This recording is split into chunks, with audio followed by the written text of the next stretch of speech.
Hello. आप सबका all in one math classes में स्वागत है। आज मैं 1 फरवरी में पूछे गए एनटीपीसी के कुछ महत्वपूर्ण प्रश्नों को अच्छे कॉन्सेप्ट के साथ सॉल्व करूंगा।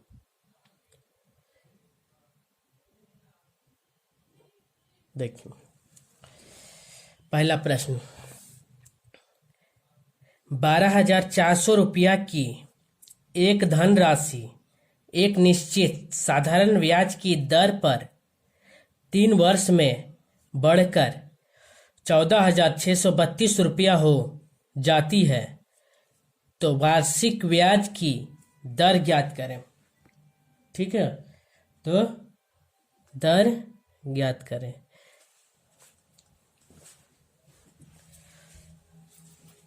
तो ध्यान दीजिए, तो पहला राशि कितना था? 12,400। ये बढ़कर कितना हो जाती है? 14,632 हो जाती है। किस एक निश्चित साधारण ब्याज की दर से। तो हम एसआई निकाल लेते हैं।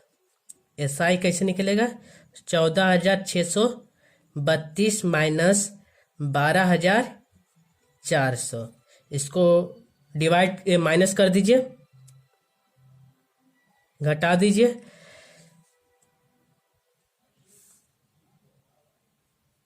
टू, 3, 2, 2, तो 2232 रुपया आया साधारण ब्याज 3 वर्ष में।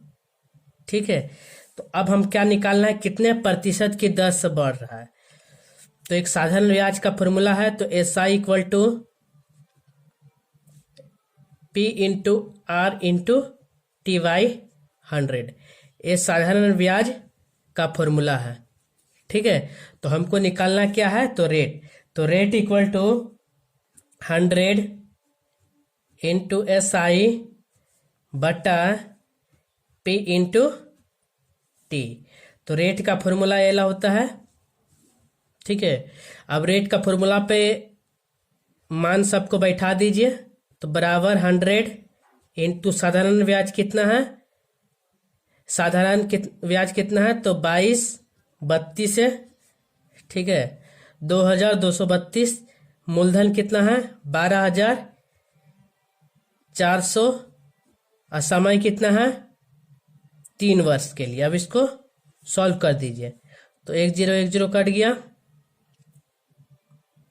ठीक है, 3 से काटिए। 3 सते 21, एक बचेगा 3 चौके 12, एक बचे 3 चौके 12। ठीक है, 3 चौके 12,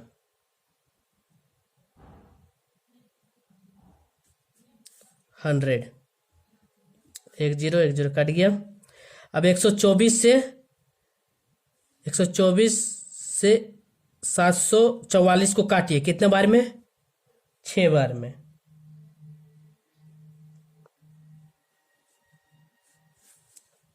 तो कितना प्रतिशत आया? तो 6% की दर से वार्षिक दर कितना है? रेट कितना निकला? 6%। इसका आंसर आया। ठीक है, ऑप्शन नंबर सी।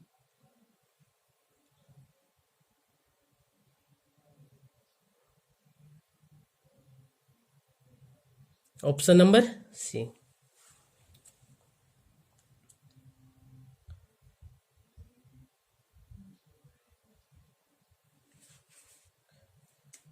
अब देखिए नेक्स्ट क्वेश्चन,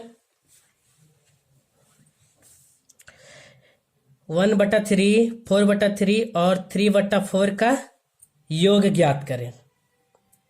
ठीक है, तो जो मेरा डाटा दिया हुआ उसको लिख दीजिए। 3 प्लस योग बोला है इसलिए प्लस 4/3 प्लस 3/4। अब एलसीएम इसका निकाल लीजिए। 4×12 पर 4 प्लस 16 प्लस 9 ठीक है, अब आपस में जोड़ दीजिए।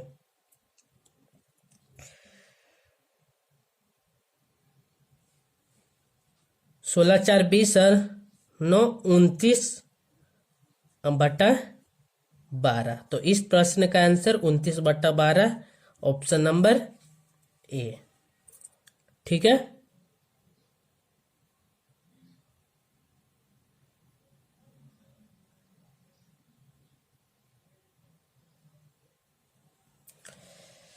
अब चलते हैं नेक्स्ट क्वेश्चन में,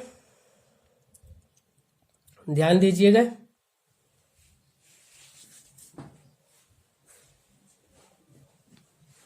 देखिए इस प्रश्न में क्या बोल रहे हैं। नरेंद्र की मां की आयु नरेंद्र की आयु की 4 गुनी है। ठीक है, तो इस प्रश्न में बोल रहा है कि नरेंद्र की मां की आयु नरेंद्र की आयु से कितनी गुनी है? 4 गुनी है। ठीक है, अब 4 वर्ष पहले उसकी मां की आयु उसकी तत्कालीन आयु से 6 गुनी है।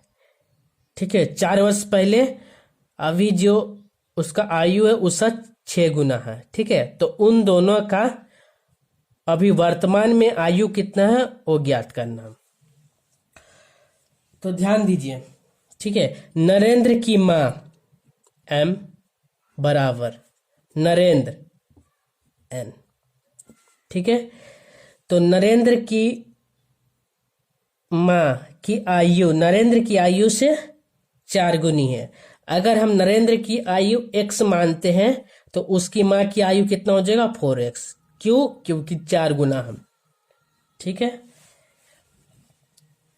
अब कितना वर्ष पहले? तो 4 वर्ष पहले, तो 4x बाई एक्स। कितना वर्ष पहले बोल रहा है? 4 वर्ष पहले, दोनों में 4 घटा दिए। 4 वर्ष पहले उसकी आयु कितना गुना हो जाता है? 6 गुना हो जाती है। तो उसकी मां की आयु 6 गुना, इसका 1। अब इसको सॉल्व कर दीजिए।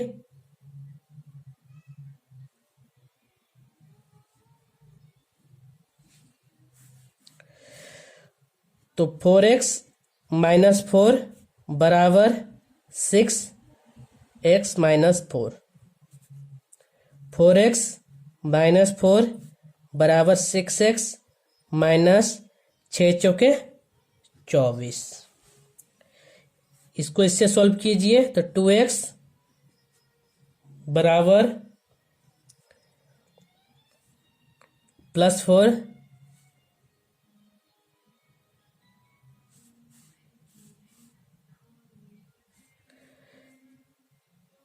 तो 4x इधर जाएगा तो -4x तो 2x। ठीक है, अब -4 है तो प्लस -24 जाएगा तो +24, तो इधर हो जाएगा 20 +20। ठीक, अब इसको सॉल्व कर दीजिए तो 10, तो x बराबर 10। ठीक है, तो अब माता की आयु कितना माने थे? तो 4x, तो x का मान रख दीजिए 4 × 10, तो माता की आयु कितना हो गया? 40 वर्ष, ये वर्तमान आयु। ठीक है, और पुत्र की आयु कितना हो गया? नरेंद्र की तो x माने थे, इसलिए नरेंद्र की आयु 10 वर्ष। ठीक है, नरेंद्र की आयु 10 वर्ष, ऑप्शन नंबर बी।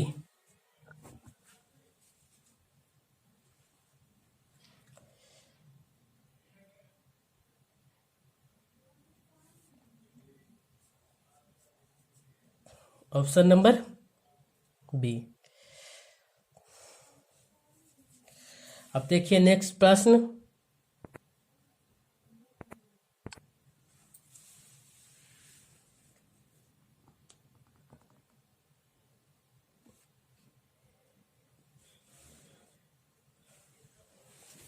देखिए, यदि a/b बराबर 3/4 है तो व्यंजक 5a माइनस 3b बट्टा 7a + 2b का मान ज्ञात करें। तो देखिए सबसे पहले ए का मान कितना दिया हुआ है 3 और बी का मान 4। ठीक है, ए का मान 3 और बी का मान 4। तो अब जो मेरा व्यंजक है उसको लिख दीजिए 5a माइनस 3b बटा 7a प्लस 2b। ठीक है, अब इस व्यंजक में ए और बी का मान रख दीजिए। तो 5 ए का मान कितना 3 माइनस 3 बी का मान 4। ठीक है, 7 ए का मान 3 प्लस 2 बी का मान 4। अब इसको सॉल्व कर दीजिए। 5 15 माइनस 4 12। ठीक है, 7 21 प्लस 4 दूना 8। अब इसको सॉल्व कर दीजिए। 15 में से 12 जाएगा 3 और 21 8 29। तो इसका आंसर कितना आया 3/29। ठीक है, option number B. Option number B.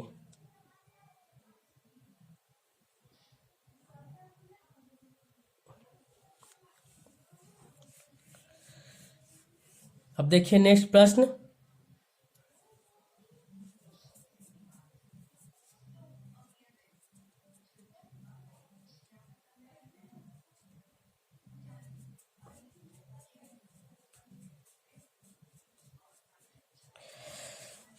देखिए, सीता एक होटल को 20 दिन में साफ कर सकती है।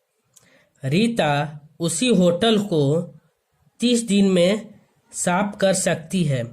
तो दोनों मिलकर होटल को कितने दिनों में साफ करेगी। ठीक है, तो इस प्रश्न का मतलब हुआ कि जो सीता है वह एक होटल को 20 दिन में साफ कर सकती है और रीता जो है उस होटल को 30 दिन में साफ कर सकती है। तो जब दोनों मिलकर उस काम को या उस होटल को साफ करेगी तो कितने दिन का समय लगेगा। तो ध्यान दीजिए, इधर सीता किसी काम को कितना दिन में कर रही है 20 दिन में, और रीता उस काम को 30 दिन में। ठीक है, तो टोटल कितना हो गया 60 वर्ग।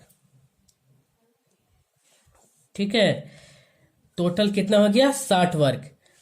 तो 3 वर्ग एक दिन में सीता काम कर सकती है और रीता एक दिन में कितना काम कर सकती है 2 काम कर सकती है। ठीक है, तो जब ये दोनों मिलकर इस काम को करेगी तो कितने दिन में काम समाप्त होगा। ठीक है, तो सीता प्लस रीता बराबर दोनों का एफिशिएंसी कितना हो गया 5। ठीक है, तो अब ये दोनों से काम को करवाना है। तो सीता प्लस रीता से कितना काम करवाना है टोटल 60 काम करवाना है। दोनों मिलकर एक दिन में कितना काम करती है 5 काम करती है। तो अब इस काम को कितने दिन में समाप्त करेगी। तो 12 पचे 60 12 दिन में। तो मतलब दोनों मिलकर होटल को 12 दिन में पूरी तरह से साफ कर देगी। ठीक है, देख लीजिए।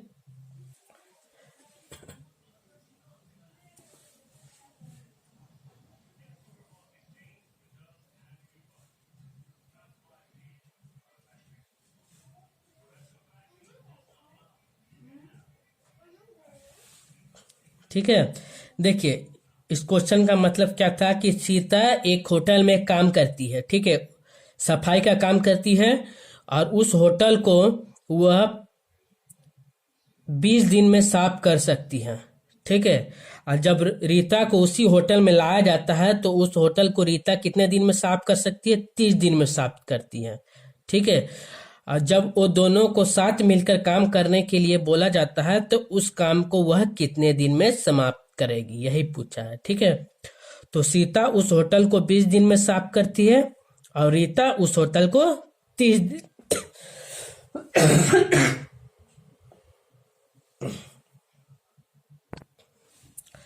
तो रीता उस होटल को 20 दिन में सीता उस होटल को 20 दिन में साफ करती है, तो रीता उस होटल को कितने दिन में साफ करती है? 30 दिन में साफ करती है। ठीक है।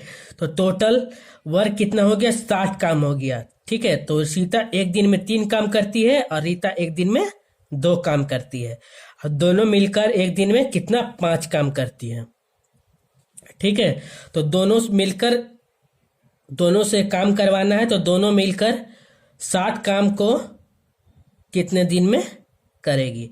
तो दोनों का एक दिन में 5 काम करती है तो 60/5, तो 12×5 = 60। तो जब दोनों मिलकर उस होटल को साफ करेगी तो वह 12 दिन में उस होटल को पूरी तरह से साफ कर लेगी। ठीक है। अब चलते हैं नेक्स्ट प्रश्न, ध्यान दीजिए।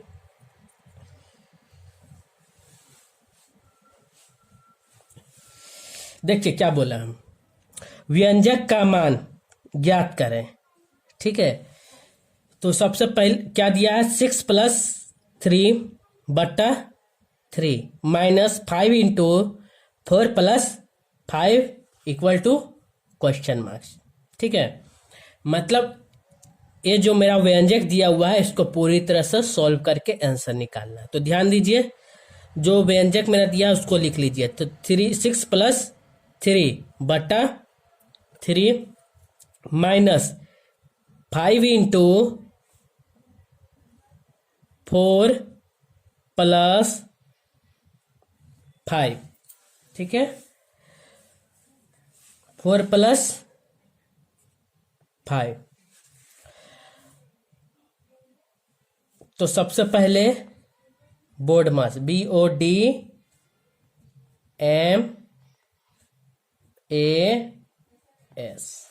ठीक है। तो सबसे पहले हम किसका टर्म को सॉल्व करेंगे? डिवाइड वाला टर्म को सॉल्व करेंगे। तो 9 में से 3 को डिवाइड करेंगे तो कितना आ जाएगा?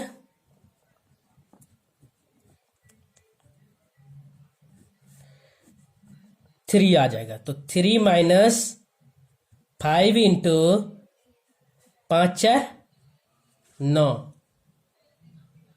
ठीक है। 5×4 कितना हो गया? 9। अब उसके बाद क्या है? मल्टीप्लाई। अब इसको मल्टीप्लाई कर दीजिए। तो 3 - 5 × 45। ठीक है। अब एडिशन नहीं है तो अब सब्ट्रैक्शन, इसको घटा दीजिए। 45 में से 3 जाएगा तो कितना आंसर आएगा? 42। बड़ा चिन्ह किसका है? माइनस का, इसीलिए इसका आंसर -42। Option number D. ठीक है। Option number D.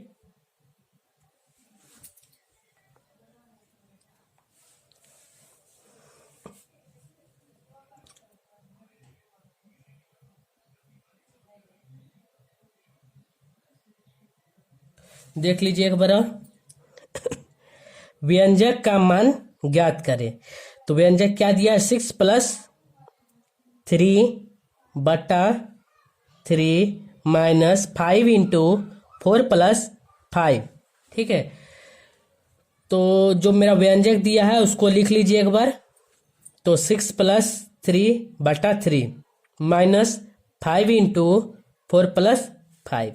तो इस प्रश्न को हम किस रूल से सॉल्व करते हैं? तो बोडमास रूल से। BODMAS। बी मतलब ब्रैकेट, ओ मतलब ऑफ, डी मतलब डिवाइड, एम मतलब मल्टीप्लाई, एम मतलब एडिशन, एस मतलब सब्ट्रैक्शन। तो सबसे पहले क्या आता है? डिवाइड आता है। ठीक है। उसके बाद मल्टीप्लाई, उसके बाद एडिशन, उसके बाद सब्ट्रैक्शन। तो सबसे पहले जहां भी डिवाइड वाला टर्म है उसको सॉल्व कीजिए। तो देखिए यहाँ वाला डिवाइड टर्म था, इसको सॉल्व कर दिए। 6 3 9, 9 में से 3 जाएगा 3, 9 को 3 से काट दिए, कितना आ गया 3।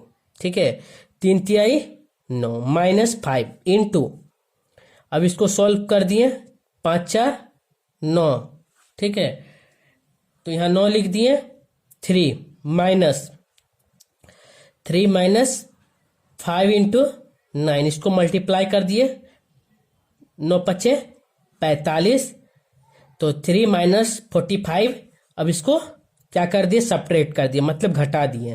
तो 45 में से 3 जाएगा 42, बड़ा चिन्ह किसका है, माइनस का, तो इसका आंसर कितना है, -42। ठीक है, ठीक है। अब देखिए नेक्स्ट क्वेश्चन।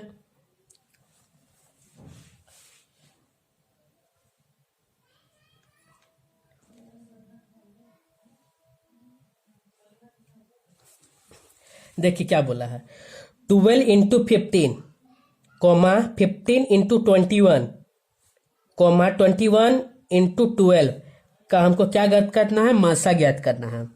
तो मासा मतलब HCF। ठीक है, तो अब जो मेरा डाटा दिया है उसको लिख लीजिए। कितना दिया है, 12 इंटू 15 बराबर 15 इंटू 21 बराबर 21 इंटू 12 बराबर। ठीक है, तो अब ये जो 12 है इसको सॉल्व करिए। 3 इंटू 4, 4 तिहाई 12, उसके बाद क्या का साइन है, मल्टीप्लाई का साइन, उसके बाद 15 को सॉल्व कीजिए। 3 इंटू 5। ठीक है, अब इसको सॉल्व कीजिए, 3 इंटू 5 15 इंटू 21 को सॉल्व कीजिए, 7 इंटू 3। ठीक है,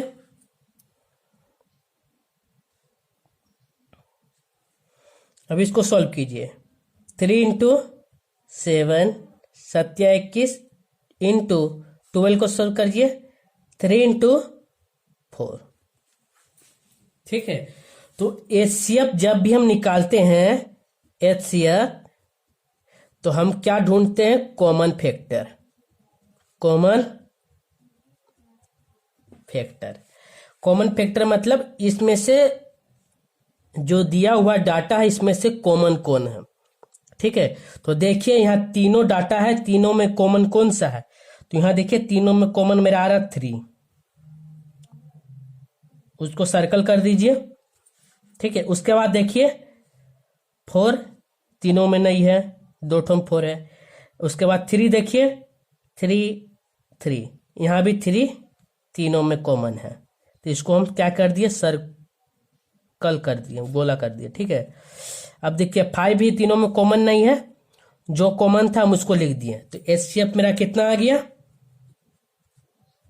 3 इंटू 3। ठीक है, HCF कितना आ गया, 9 आंसर। इसको मल्टीप्लाई कर दिए, ऑप्शन नंबर डी। ठीक है, ऑप्शन नंबर कितना, डी।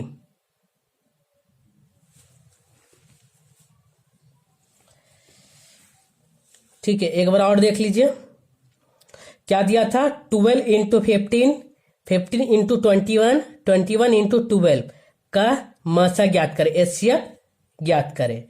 तो 12 इंटू 15 15 इंटू 21 21 इंटू 12, तो 12 को सॉल्व किए 3 इंटू 4, 15 को सॉल्व किए 3 इंटू 5, अब 15 को सॉल्व किए 3 इंटू 5 और 21 को सॉल्व किए 7 इंटू 3। ठीक है, अब 21 को सॉल्व किए 3 इंटू 7 इंटू 12 को 3 इंटू 4।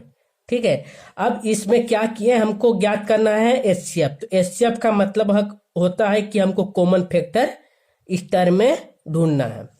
तो देखिए इस टर्म में 3 कॉमन फैक्टर निकल रहा है, इसलिए इसको सर्कल कर दिया। ठीक है, उसके बाद 4 तीनों में कॉमन नहीं है, उसके बाद फिर 3 आया, तो 3 देखे तीनों में कॉमन है। ठीक है, तो इसको भी सर्कल कर दिया। ठीक है। उसके बाद 5 देखें तो 5 तीनों में कॉमन नहीं है, ठीक है। 2 टर्म में है इसीलिए, तीसरा में नहीं है इसलिए कॉमन नहीं माना जाएगा, ठीक है। तो अब देखिए मेरा जो एचसीएफ आया 3 × 3 आया, इसको क्या कर दिए मल्टीप्लाई कर दिए तो कितना आया 9। यही मेरा इस टर्म का आंसर है, ठीक है।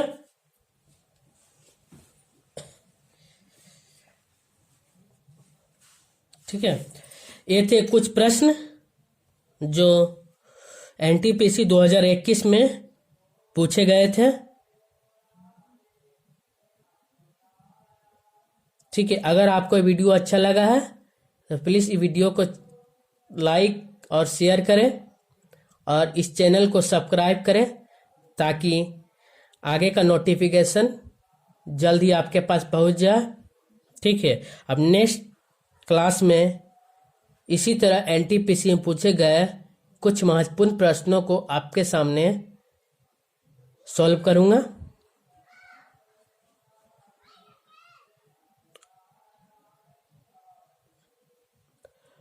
और जो भी नए आए हैं इस चैनल को प्लीज़ सब्सक्राइब कर दें, नोटिफिकेशन जल्द ही जल्द आपके पास पहुंच जाएगा, ठीक है। धन्यवाद।